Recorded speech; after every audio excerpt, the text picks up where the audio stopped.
त्यानंतर बातमी आहे इंडिगो विमान सेवेसंदर्भातली।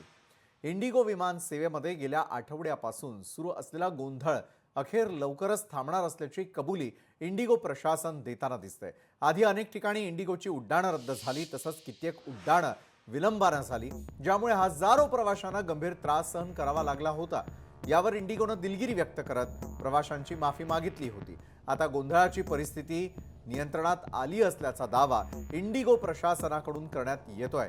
या संकटानंतर इंडिगोनं एक महत्त्वाचा निर्णय घेतलेला आहे। गोंधळामुळे सर्वाधिक त्रस्त प्रवाशांना 10,000 रुपयांचा ट्रॅव्हल वाउचर देण्यात येणार आहे। तसंच अचानक रद्द केलेल्या विमानांमधील प्रवाशांना त्यांची परतफेड मिळावी यासाठी प्रशासनाकडून तत्काळ विभाग सुरू करण्यात आलेला आहे। शिवाय सरकारी आदेशानुसार रद्द झालेल्या उड्डाणांसाठी 5 ते 10,000 रुपयांपर्यंतची भरपाई प्रवाशांना दिली जाणार असल्याची देखील माहिती इंडिगोकडून देण्यात आलेली आहे। या संदर्भातील एक निवेदन इंडिगोनं जारी केलेलं आहे।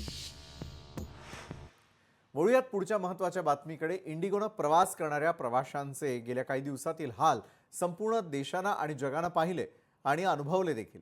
त्यानंतर लगेचच विमान वाहतूक क्षेत्रातील त्रुटींच्या देखरेखीची रचना तत्काळ प्रभावानं बदलण्यात आलेली आहे। विमानाच्या उड्डाणाला होणारा विलंब, त्यांचे कॅन्सलेशन आणि सुरक्षित विमान प्रवास अशा अनेक बाबींसाठी डिफेक्ट रिपोर्टिंग सिस्टमनं कठोर कारवाई करावी लागलेली आहे। तब्बल त्यासाठी 12 पानांचा नवा आदेश जारी करण्यात आलेला आहे। विमानाच्या निर्धारित वेळेमध्ये 15 मिनिटं किंवा त्याहून जास्त वेळ उशीर झाला तर त्याची चौकशी अनिवार्य असेल। कंपनीला कोणत्याही मोठ्या देशाची माहिती तत्काळ DGCA द्यावी लागणार आहे आणि त्यानंतर 72 तासांमध्ये त्याचा अहवाल पाठवावा लागेल। 2 ते 3 वेळा असाच दोष आढळल्यास रिपीटेटिव्ह डिफेक्ट म्हणून त्याची विशेष चौकशी केली जाणार आहे। बरं, हे विमानाच्या सुरक्षेबाबत काही नवीन नियम लागू करण्यात आलेले आहेत। ते नियम कोणते आहेत ते देखील आपण पाहणार आहोत। त्यामध्ये प्राथमिक संरचनेमध्ये बिघाड, इंजिन बंद पडणं आणि नियंत्रण प्रणालीतील बिघाड झाल्यास त्वरित तक्रार करणं अनिवार्य असेल। DGCA सदोष भाग आणि नोंदी तपासासाठी जतन करण्याचे आदेश देऊ शकणार। बरं, विमान कंपन्या त्यांच्या कामकाजाचे मासिक आणि तिमाही फ्लीट कामगिरी अहवाल सादर करतील। विमानातील मोठ्या दोषांशी संबंधित भाग किमान 2 आठवडे सुरक्षित ठेवावे लागतील।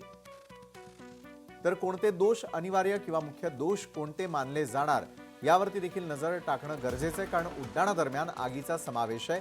फायर अलार्म, शटडाऊन किंवा बाह्य नुकसान, लँडिंग गिअर उघडत नाही किंवा बंद होत नाही, दरवाजा लॉक अयशस्वी, मार्ग बदलणं किंवा आपत्कालीन लँडिंग करणं यांचा त्यात समावेश असेल।